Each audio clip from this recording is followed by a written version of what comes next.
Welcome to Seasparkles Corner. Everybody knows this is my mother, Sylvia Thompson, and she has something very interesting she wants to talk about. She wants to talk about the evolution of television in her lifetime and what she actually witnessed. Good morning.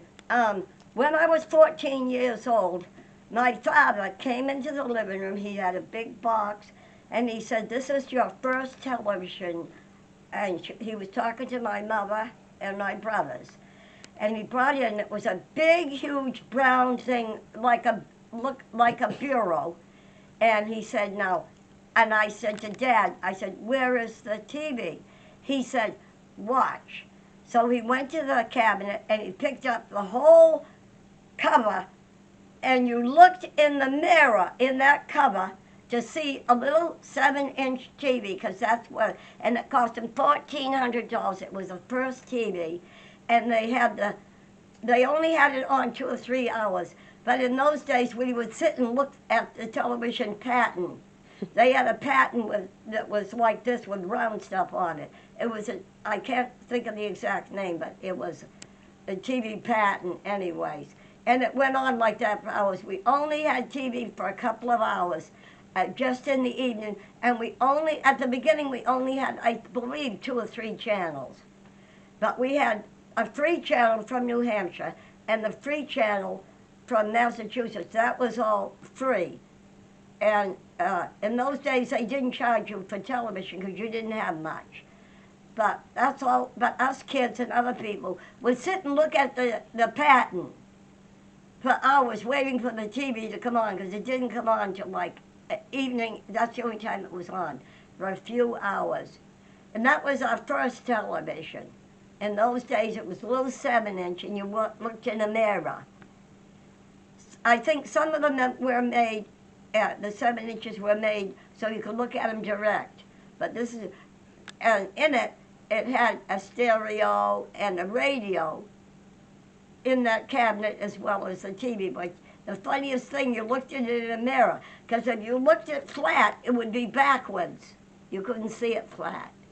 So that was when I was 14 when they first started having it. Must have been in the 40s. So I think that's about it. When was your next TV? How did the TV evolve? To be honest with you, I know we got, like, Dad bought maybe, I think it was a 12-inch at first, the next one. But they came very slowly. Everybody first bought the 7-inch. And then it gradually got up as the years went on, but I can't keep track of all that. You know. When did you get the first TV that you didn't have to look into a mirror, where you actually look at the TVs we know today? Well, Dad had that 7-inch for many years. I don't know how long, because by that time I was married and living on my own. But I remember I think my first TV was a 12-inch, and that was just a small box with a TV, and you could see it direct. I don't remember when Dad changed it. Seems like he had it for a long time before he got a bigger one. When I knew Nana and Grandma, they already had a standard size TV with a big tube. They didn't have the flat screens. No, but I think it was only about a 14-inch then, if that much. There were 12 and 14 then. Well, the one Nana had when I visited her, Oh, she when said I it was a had you 19-inch. children when you were little, we only had a 14-inch TV. That was the biggest one, but it was direct. And that was our colored one. Yeah. And that was when we lived in Medway, and you children were all young. But other than that, I can't tell you. I don't remember. But I don't know what else Donna wanted me to tell you. I can't you know. We're talking about TVs. Yeah, well, that's all there is to say about it. Okay. And then I now got a 65-inch, so that shows you how it progressed.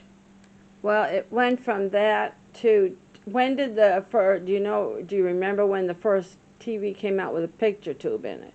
Because these don't have them. These are digital. Oh, that was right away. They always had picture tubes. Okay, so what you're saying is that small TV had a picture tube in it. Oh, it was big and fat. Yeah. Yeah, the work was all in the back, like yay big in the back. Yeah. And we had those for years. They were like a piece of furniture, real heavy. Yeah. And then by the time you were old enough to remember it, they had lightened them a little, but they were still Picture tubes. Yeah, they were still picture tubes. When I visited Nana and Granddad, they were big picture tubes, and she Oh, said they she only had had a small set. Yeah, but They never got more than a 14-inch. Yep. Because they had a small place. And Nana's favorite show used to be Lawrence Welk. Yeah. Okay. All right. So that is the history of the TV. In my experience, yeah. Yep. And that is her experience of. But I mean, all my girlfriends come over. They wanted to see it because none of their families had them yet. And I guess after that they started getting them. Yeah. You know, it was a first thing. So that's that anyway. Okay. All right. Thank you for watching, and as always, the fun never ends in seasparkles Corner. Yes, you want to say something more? Well, I about thought TVs. You might like to know when we first went camping, when John and I started having children, and the first time we went was to Connecticut camping, and we had an army tent, an old army tent, and it took all day to put it up, and John's mother and father came in their tent. And we brought, at the beginning we had 1 crib, then 2 cribs and 3 cribs, because I had so many children all close together. 5 children. And that was Connecticut.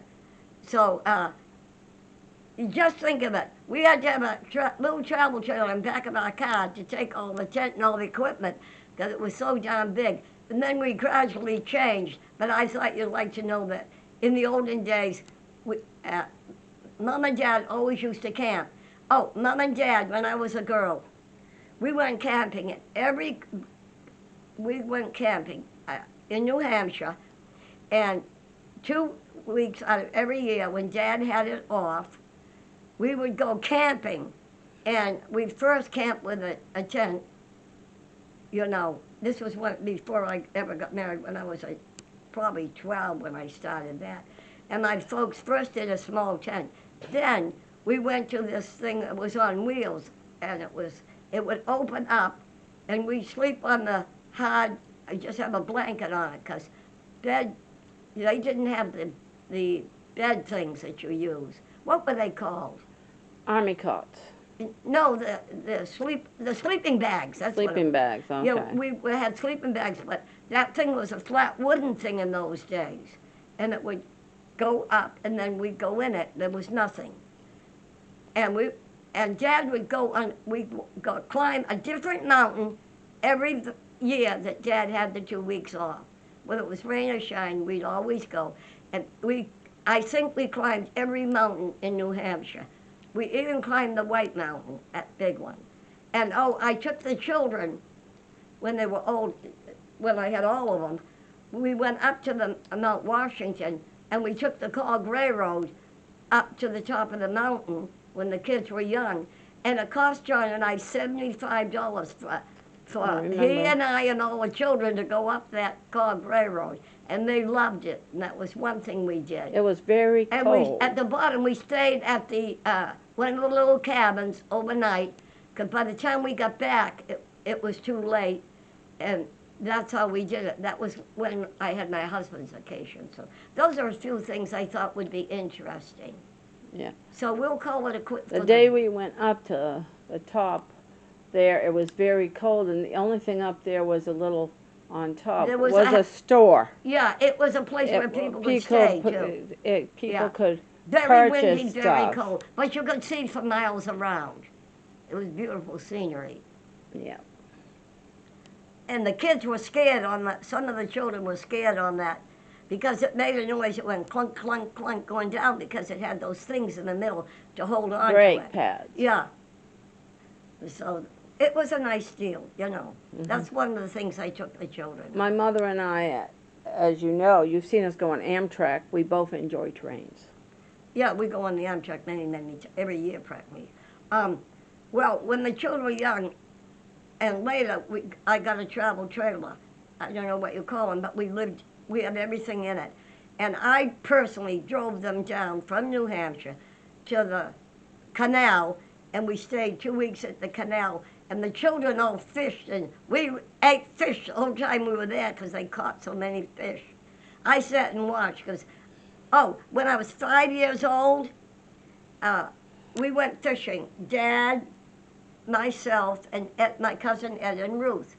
And Ed said to my father, your daughter Sylvia is holding a black fish 5 feet long. Do you see it? He was so intent on fishing. Here I'm standing there holding it up, not saying anything, not what note. So that was my only fish I ever caught because I didn't like fishing. But it was a big black fish, and it was the ocean down in Wareham, Massachusetts, where we went there. Because Dad and I at that time had a cottage, and I was a little bit old. I was about 5 years old. They told me I don't remember any of it. But Dad and Mom took a picture of it, and I've got it. So I thought that was interesting. That the three adults didn't even notice that I caught a fish. It's the only one I ever caught in my life. So I guess that's all for tomorrow. I gotta take care of getting my lunch going. Bye-bye. Thank you for watching, and as always, the fun never ends in Sea Sparkles Corner. Feel free to share. Feel free to subscribe. Hugs and kisses from my Filmy Cheers. Thanks for watching. Bye, everybody.